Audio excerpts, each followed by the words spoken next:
अस्सलामु अलैकुम वरहमतुल्लाहि वबरकातुहू। मैं हाफिज़ इस्माइल आपका मेज़बान और आप देख रहे हैं पब्लिक वॉइस टीवी। चलिए नाज़रीन, आज की एक अहम खबर की तरफ हम रुख करते हैं। चिंचोली में मुनक्किद की गई स्वामी विवेकानंद और फातिमा शेख की यौम पैदाइश तकरीब। सामाइन, तालुका चिंचोली के मुरारजी देसाई स्कूल में जनाब सैयद हसन अली साहब प्रिंसिपल की सदारत में स्वामी विवेकानंद और फातिमा शेख की यौम पैदाइश तकरीब मुनक्किद की गई। इस मौके पर जनाब मतीन सौदागर टाउन प्रेसिडेंट तालुका मुस्लिम कमेटी ने अपने ख्यालात का इजहार करते हुए फातिमा शेख और स्वामी विवेकानंद की ज़िंदगी पर तफसीली गुफ्तगू फरमाई। हाफिज अब्दुल हमीद सदर नमल सोसाइटी ने भी तलबा अजीज़ के दरमियान खिताब फरमाया। सामाइन, आपको बताता चलूं कि इस आज़ाद भारत ने मुल्क की सालमियत और तरक्की दिलाने में बहुत से अहम शख्सियात का नुमाया किरदार रहा है, जिसमें से एक फातिमा शेख का नाम भी सरे फहरिस्त है। बताया जाता है कि फातिमा शेख सावित्री बाई फुले के मिशन की सबसे मजबूत साथी और बेहतरीन मौलिमा रही है। उनके बारे में क्यों जानना चाहिए? इसलिए कि तारीख़ में जहां पहला स्कूल खोलने का क्रेडिट ज्योतिबा फुले को दिया जाता है, वहीं मुल्क की पहली मौलिमा के तौर पर सावित्री बाई फुले और उनकी मजबूत साथी फातिमा शेख को भी याद किया जाता है। फातिमा शेख ने तकरीबन 175 साल पहले समाज के सबसे कमज़ोर लोगों और ख़ासकर लड़कियों की तालीम और तरबियत के लिए सावित्री बाई फुले के साथ कंधे से कंधा मिलाकर काम किया।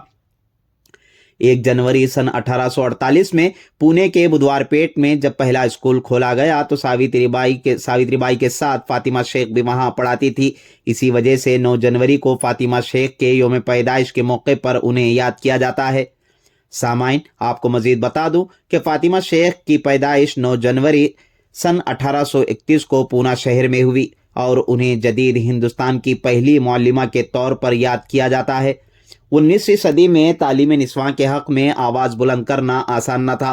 लड़कियों की तालीम का कोई तसव्वुर न था। उस ज़माने में ज्योतिराव फुले और उनकी अहलिया ने तालीम निस्वां की मुहिम चलाई, जिसकी वजह से उनकी ज़बरदस्त मुखालिफत की गई। यहाँ तक कि घर वालों ने भी उन्हें घर से बेदखल कर दिया। ये इस वजह से हुआ कि उस दौर में पसमानदा तबक़ात के लिए इल्म का हुसूल रवाना था। घर से बेदखल किए जाने के बाद वो दोनों जाए पनाह तलाश करते हुए पूना के गजनपेट के इलाके में पहुँचे। वहाँ उन्हें एक मुस्लिम घराना मिला जहाँ फातिमा शेख और उस्मान शेख रहा करते थे और ये दोनों पनाह देने के लिए राज़ी हो गए और 1 जनवरी सन 1848 को उन्हीं के घर में सावित्री बाई फुले ने लड़कियों के लिए स्कूल की बुनियाद रखी। उसे मुल्क में लड़कियों का पहला स्कूल माना जाता है और फातिमा शेख ने उसी स्कूल में तदरीसी खिदमात अंजाम दी। सामाइन, आपको मज़ीद बता दूं कि फातिमा शेख के बारे में ये बात यकीन के साथ कही जा सकती है कि मुसलमान घराने से ताल्लुक़ रखने के सबब वो इल्म के हुसूल की अहमियत को समझती होगी और लड़कियों की तालीम समाजी, माशरती और दीनी एतबार से क्या अहमियत है उसका भी शऊर उन्हें ज़रूर रहा होगा। इसी वजह से उन्होंने पनाह दी और स्कूल खोलने के लिए अपना घर भी पेश कर दिया। मज़ीद ये कि फातिमा शेख ने सन 1851 में मुंबई में 2 स्कूलों के खोलने में हिस्सा लिया और उन्हीं खिदमात की बिना पर 9 जनवरी को उनके यौम पैदाइश पर खिराज तहसीन पेश किया जाता है। बात यह कि स्वामी विवेकानंद की ज़िंदगी के अहवाल पर मारुति गंजगेरी ने तफसीली गुफ्तगू फरमाई। आपने कहा कि जो तस्वीरें आपके सामने हैं ये वो महान लोगों की है जिन्होंने दुनिया भर में अपने मुल्क का नाम रोशन किया है। आपको भी चाहिए कि उन जैसा बनने के लिए अच्छी तालीम व तरबियत हासिल करें। बाद ये कि एक के बाद दिगर ने खिताब करते हुए स्वामी विवेकानंद के अच्छे विचारधारा को अपनाने की तरफ जोर दिया। इस मौके पर सागर, हाफिज इस्माइल, आनंद, मोहन, ऐनापुर, मखदूम खान के अलावा स्कूल का स्टाफ मौजूद रहा। आइए देखते हैं तफसीली रिपोर्ट। वैसे इसमें उनको जब निकालने के बाद फातिमा शेख बोले नहीं, हमारे इस्लाम में भी इसको हुजूर सल्लल्लाहु अलैहि वसल्लम से लेडीज को तरबियत देना, बराबर का दर्जा देना बोलकर लिखा हुआ है बोलकर उन्होंने नहीं, हम आपका साथ देंगे बोलकर उन्होंने मुहिम शुरू की। घर घर जाकर बच्चों को बुलाकर लेकर घर घर से, और ये जो हमारे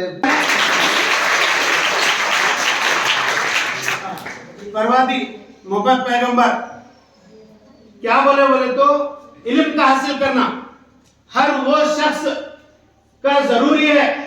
बगैर इल्म के, बगैर एजुकेशन के, एक बगैर टाच के, तुम जो टाच है मगर उसके अंदर रोशनी नहीं है, कहीं अंधेरा है तो तुमको टाच होना, रोशनी होना, बल्ब होना तो जब रास्ता दिखता है। इसी तरह इल्म का जो हासिल करना है ना, वो जो है ना सब में बड़ा काम फातिमा शेख पूरे इंडिया के अंदर करके वर्ल्ड के अंदर आपका नाम है फातिमा शेख जो है। सावित्रीबाई फुले, सावित्रीबाई फुले, सावित्रीबाई फुले ಯಾವ ಸಾಲಿದಾಗ ಸಾಲಿ ಕಲ್ತಿದ್ರು? ಸಾವಿತ್ರಿಬಾಯಿ ಫುಲೆ ಯಾವ ಯೂನಿವರ್ಸಿಟಿದಾಗ ಸಾಲಿ ಕಲ್ತಿಳೇನು? ಇವತ್ತು ನಾವು ಸ್ಕೂಲ್ದಾಗೆಲ್ಲ ಸರಸ್ವತಿ ಪೂಜೆ ಮಾಡ್ತೀವಿ. ಸರಸ್ವತಿ ಯಾವ ಯೂನಿವರ್ಸಿಟಿದಾಗ ಕಲ್ತಳು? ಯಾವ ಹೆಣ್ಮಕ್ಳಿಗೆ ಮನೆಗೆ ಹೋಗಿ ಸೋದಕರ್ ಸರ್ ಹೇಳಿದ್ರಲ್ಲ, ಮನೆಗೆ ಹೋಗಿ ಗಂಜಿ ಕೊಟ್ಟು, ಬಿಸ್ಕಿಟ್ ಕೊಟ್ಟು, ಚಾಕ್ಲೇಟ್ ಕೊಟ್ಟು ಅವ್ರ ತಂದೆ ತಾಯಿಗೆ ತಿಳಿಸಿ ಹೇಳಿ ಸಾವಿತ್ರಿಬಾಯಿ ಫುಲೆ ಮನೆಗೆ ಹೋಗಿ ಬೇಡ್ಕೊಂಡು ಮಕ್ಕಳಿಗೆ ಕರ್ಕೊಂಡು ಬರ್ತಿದ್ಳು ಸಾಲಿ ಕಲಿಸ್ಲಕ್ಕ. ಅದೇ ಕೆಲಸ ಸರ್ಕಾರ ಮಾಡ್ಲತ್ತದ. ಅವ್ರ ಗಂಡ ಮಹಾತ್ಮ ಜ್ಯೋತಿಬಾ ಫುಲೆ ಸಾಲಿ ಕಲಿಸ್ತಾರ. ನೋಡು ಸಾವಿತ್ರಿ, ನಿನಗೆ ಎಷ್ಟೇ ನೋವು ಬರ್ಲಿ, ಎಷ್ಟೇ ಕಷ್ಟ ಬರ್ಲಿ, ಎಷ್ಟೇ ಸಮಸ್ಯೆಗಳು ಬರ್ಲಿ, ನೀ ಸಾಲಿ ಕಲ್ಸೋದು ಬಿಡಬಾರ್ದು ಅಂತೇಳಿ ನೀ ಆಣಿ ಮಾಡಂತೇಳಿ ಆಕಿನ ಗಂಡ ಸಾವಿತ್ರಿಬಾಯಿ ಫುಲೆ ಗಂಡ ಸಾವಿತ್ರಿಬಾಯಿ ಫುಲೆನಿಂದ ಪ್ರತಿಜ್ಞೆ ಮಾಡಿಸ್ಕೊತಾರ. ಮಹಾತ್ಮ ಜ್ಯೋತಿಬಾ ಫುಲೆ ಆಣಿ ಮಾಡಿಸ್ಕೊತಾರ ತನ್ನ ಹೆಂಡತಿ ಕೈಲಿ, ನೀ ಸಾಲಿ ಕಲಿಸ್ಲಾಕ ಹೋಲತ್ತಿದಂದ್ರ ನಿನಗ ಬಹಳಷ್ಟು ಕಷ್ಟಗಳು ಬರ್ತಾವ, ಈ ಕಷ್ಟಗಳಿಗೆ ಅಂಜಬೇಡದು, ಕಷ್ಟಗಳಿಗೆ ಹೆದರ್ಬೇಡದು ಅಂತೇಳಿ ಆಣಿ ಮಾಡಿಸ್ಕೊಂಡ್ಮೇಲೆ ಸಾಲಿ ತೆರಿತಾರ. ಆ ಸಾಲಿ ತೆರೆದಾಗ 5 ಹುಡುಗರ ಅಡ್ಮಿಷನ್ ಆಗ್ತದ. ಮುಕ್ತಾ ಸಾಳ್ವೆ, ಫಾತಿಮಾ ಶೇಖ್, ದುರ್ಗಾ ದೇಶಮುಖ್, ಇನ್ನೊಂದು ಇಬ್ಬರದು 5 ಹುಡುಗಿಯರದ ಅಡ್ಮಿಷನ್ ಆಗ್ತದ. ಆ 5 ಹುಡುಗಿಯರಿಗೆ ಅಡ್ಮಿಷನ್ ಸಾಲಿ ಕಲಿಸ್ಲಾಕ ಹೋಗ್ಬೇಕಾದ್ರ ಬಹಳಷ್ಟು ತೊಂದರೆಗಳು ಕೊಡ್ತಾರ. ಈಗ ಹೇಳಿದ್ರ ಸರ್, ಹೆಂಡಿ ಹಾಕ್ತಾರ, ಮುಳ್ಳು ಹಾಕ್ತಾರ, ಏನು ಅವ್ರು ಹೋಗಂತ ದಾರ್ಯಾಗ ಕಲ್ಲು ತಗೊಂಡ್ ಹೊಡಿತಾರ. ಅಷ್ಟಾದ್ರೂ ಕೂಡ ಸಾವಿತ್ರಿಬಾಯಿ ಫುಲೆ ಸಾಲಿ ಕಲ್ಸದ್ ಬಿಡಲ್ಲ. ಈಗ ನೋಡಿ, ಊರಿಗೆ ಮಾಡಿದ ಉಪಕಾರ ಇಲ್ಲ, ಹೆಣಕ್ ಮಾಡಿದ ಸಿಂಗರ್ ಇಲ್ಲ ಅಂತ ನಮ್ಗೆ ಹಳ್ಯಾಗ ಏನಾರ ನಾವು ಒಳ್ಳೇದ ಕೇಳಕ್ ಹೋದ್ರೆ ಸಮಸ್ಯೆ ಬರ್ತದ. ನಿನಗೆ ನಿಂತದ, ಯಾರು ಕೇಳಲ್ಲ, ನೀ ಯಾಕೆ ಕೇಳತ್ತಿದಿ, ನೀ ಸುಮ್ಮನಿರು ಅಂತ ಹಂಗ ಅಂತಾರಲ್ಲ. ಸಾವಿತ್ರಿಬಾಯಿ ಫುಲೆಗ ಹೆಂಡಿ ತೊಂದು ಹೊಡ್ಯೋದು ನೋಡಿ. ಆಕಿ ಸಾವಿತ್ರಿಬಾಯಿ ಫುಲೆ ದಾರ್ಯಾಗ ಹೋಗೋ ಟೈಮ್ನಾಗ ಮುಳ್ಳು ಹಾಕೋದ್ ನೋಡಿ ಹಿರಿಯರ್ ಅಂತಾರ. ಏನು ಹಿರಿಯರ್ ಕರೀತಾರ ಸಾವಿತ್ರಿಬಾಯಿ ಫುಲೆಗ, ನೋಡಮ್ಮ ಎಷ್ಟು ತಕ್ಲೀಫ ತಗೊಳ್ತೀನಿ ಸಾಲಿ ಕಲಿಸ್ಲಕ. ಹಿರಿಯರ ಶಿಕ್ಷಣಕ್ಕೆ ಅಥವಾ ಮಹಿಳೆಯರ ಶಿಕ್ಷಣಕ್ಕೆ ಯಾಕೆ ಒತ್ತು ಕೊಟ್ಟರು? ಅವರು ಪುರುಷರ ಶಿಕ್ಷಣಕ್ಕೆ ಕೂಡ ಒತ್ತು ಕೊಡಬೇಕಾಗಿತ್ತು. ಅದು ಏನ್ ಮಾಡಿದ್ರು? ಅವರು ಸ್ತ್ರೀಯರ ಶಿಕ್ಷಣಕ್ಕಾಗಿ ಹೋರಾಟ ಮಾಡಿದ್ರು. ಯಾಕೆ ಮಾಡಿದ್ರು? ಒಂದು ಮಾತಿದೆ, ಒಂದು ಹೆಣ್ಣು ಕಲಿತರೆ ಒಂದು ಶಾಲೆ ತೆರೆದಂತೆ, ಒಂದು ಹೆಣ್ಣು ಕಲಿತರೆ ಒಂದು ಶಾಲೆ ತೆರೆದಂತೆ. ಸೊ ಅದನ್ನೇ ಉದ್ದೇಶವಾಗಿಟ್ಕೊಂಡು ಅವ್ರೇನ್ ಮಾಡೋದು ಗೊತ್ತಾ? ಮಹಿಳೆಯರ ಶಿಕ್ಷಣಕ್ಕೆ ಒತ್ತು ಕೊಟ್ಟರು. ಮತ್ತೆ ಇದನ್ನೇ ಈಗ ಆಂಕರಿಂಗ್ ಮಾಡುವಾಗ ಕೂಡ ಜಗದೀಶ್ ಹೇಳಿದ್ರು, ಜ್ಯೋತಿಬಾಯಿ ಫುಲೆ ಆಗಲಿ, ಸಾವಿತ್ರಿಬಾಯಿ ಫುಲೆ ಆಗಲಿ, ಫಾತಿಮಾ ಶೇಖ್ ಆಗಲಿ, ಇವರದೇ ಒಂದು ತತ್ವಗಳನ್ನು ಆಧಾರವಾಗಿಟ್ಟು ಅಂಬೇಡ್ಕರ್ ಅವರು, ಬಾಬಾ ಸಾಹೇಬ್ ಅಂಬೇಡ್ಕರ್ ಹೇಳಿದವರು ಎಜುಕೇಟ್ ಮತ್ತೆ ಎಜಿಟೇಟ್ ಅಂಡ್ ಆರ್ಗನೈಸ್, ಶಿಕ್ಷಣ, ಹೋರಾಟ ಮತ್ತು ಸಂಘಟನೆ ಅಂತ ಹೇಳ್ಬಿಟ್ರು. ಯಾಕಂದ್ರೆ ಗೊತ್ತಿದೆ ಈ ಮಹಾನ ಪುರುಷನಿಗೆ ಶಿಕ್ಷಣದ ಮಹತ್ವವಾದ ಗೊತ್ತಿದವರಿಗೆ, ಅದಕ್ಕೆ ಅವರು ಹೆಚ್ಚು ಒತ್ತು ಕೊಟ್ಟಿದ್ದು ಶಿಕ್ಷಣಕ್ಕಾಗಿ. ಯಾಕಂದ್ರೆ ಶಿಕ್ಷಣ ಕಲಿತರೆ ಸಮಾಜದಲ್ಲಿ ಇದ್ದಂತಹ ಎಲ್ಲ ಸಮಾಜದ ಪಿಡುಗಳನ್ನು ನಾವು ಹೋರಾಡಿಸಬಹುದು. ಮತ್ತೆ ಸಮಾಜವನ್ನು ನಾವು ಸುಧಾರಣೆ ಮಾಡ್ಬೇಕಂದ್ರೆ ನಮಗೆ ಶಿಕ್ಷಣ ಮುಖ್ಯ. ಸೊ ಅದನ್ನೇ ಉದ್ದೇಶವಾಗಿಟ್ಕೊಂಡು ಅವರು ಫಾತಿಮಾ ಶೇಖ್ ಆಗಲಿ, ಸಾವಿತ್ರಿಬಾಯಿ ಫುಲೆ ಆಗಲಿ, ಜ್ಯೋತಿಬಾ ಫುಲೆ ಆಗಲಿ, ಅವ್ರೇನ್ ಮಾಡಿದ್ರು? ಶಿಕ್ಷಣಕ್ಕೆ ಒತ್ತು ಕೊಟ್ಟು ಈ ಒಂದು ಸಮಾಜವನ್ನು ಸುಧಾರಣೆ ಮಾಡಕ್ಕೆ ನೋಡಿದ್ರು. ಇವತ್ತು ನಾವು ಫಾತಿಮಾ ಶೇಖ್ ಅವರಿಗೆ ನೆನೆಸ್ತಾ ಇದ್ದೀವಿ, ಜೊತೆಗೆ ಅವರ ಗುರುವಾದಂತಹ ಜ್ಯೋತಿಬಾ ಫುಲೆ ಆಗಲಿ ಮತ್ತೆ ಸಾವಿತ್ರಿಬಾಯಿ ಫುಲೆ ಆಗಲಿ ಅವ್ರಿಗೆ ಕೂಡ ನೆನೆಸ್ತಾ ಇದ್ದೀವಿ. ಸೊ ನೋಡಿ, ಶಿಕ್ಷಣ ಹೇಗಿದೆ ಅಂದ್ರೆ, ನೀವು ಶಿಕ್ಷಣ ಪಡೆದ ಮೇಲೆ ಕೇವಲ ನಿಮ್ಮಷ್ಟಕ್ಕೆ ನೀವು ಉದ್ಧಾರ ಮಾಡಕ್ಕಾಗಲ್ಲ. ಶಿಕ್ಷಣ ಸುಧಾರಣೆ ಪಡೆದುಕೊಂಡಿದ ಮೇಲೆ ನಿಮ್ಮ ಇದ್ದಂತಹ ಮನೆಯನ್ನು ಸುಧಾರಿಸಬಹುದು, ನಿಮ್ಮ ಸುತ್ತಮುತ್ತ ಇದ್ದಂತಹ ಒಂದು ಸಮಾಜವನ್ನು ಸುಧಾರಣೆ ಮಾಡಬಹುದು. ಸೊ ಶಿಕ್ಷಣದ ಮಹತ್ವ ಅಷ್ಟು ಇಂಪಾರ್ಟೆಂಟ್. ಸೊ ನೀವು ಕೂಡ ಇಲ್ಲಿ ಬಹಳ ಮಾನವಿಕವಾಗಿ ಮತ್ತು ಬಹಳ ಅವರಿಗೆ ಮೋಟಿವೇಶನ್ ಆಗಿ ಮಾರುತಿ ಸರ್ ಅವರು ಹೇಳಿದ್ರು ಶಿಕ್ಷಣದ ಮಹತ್ವ ಇದೆ ಅಂತ ಹೇಳೋರಿಗೆ ಎಷ್ಟು ಇಂಪಾರ್ಟೆನ್ಸ್ ಇದೆ ಅಂತ. ಯಾಕಂದ್ರೆ ಇವತ್ತು ಈ ವೇದಿಕೆಯಲ್ಲಿ ನಾವು ಶಿಕ್ಷಣದ ಮಹತ್ವ ಬಿಟ್ಟು ಬೇರೆ ವಿಷಯ ಯಾವುದು ಮಾತಾಡ್ತಾ ಇಲ್ಲ, ಅದರಲ್ಲಿ ಕೂಡ ಮಹಿಳೆಯರ ಶಿಕ್ಷಣ. ಸೊ ನಾವು ನೋಡ್ತಾ ಇದ್ದೀವಿ ಸರ್, ಇವಾಗ ನಮ್ಮ ಸರ್ಕಾರ ಕೂಡ ಸ್ತ್ರೀಯ ಶಿಕ್ಷಣದ ಬಗ್ಗೆ ಹೋರಾಟ ಮಾಡ್ತಾ ಇದೆ, ಅವ್ರಿಗೆ ಕೂಡ ಸ್ಕೀಮ್ಸ್ ಬರ್ತಾ ಇದೆ.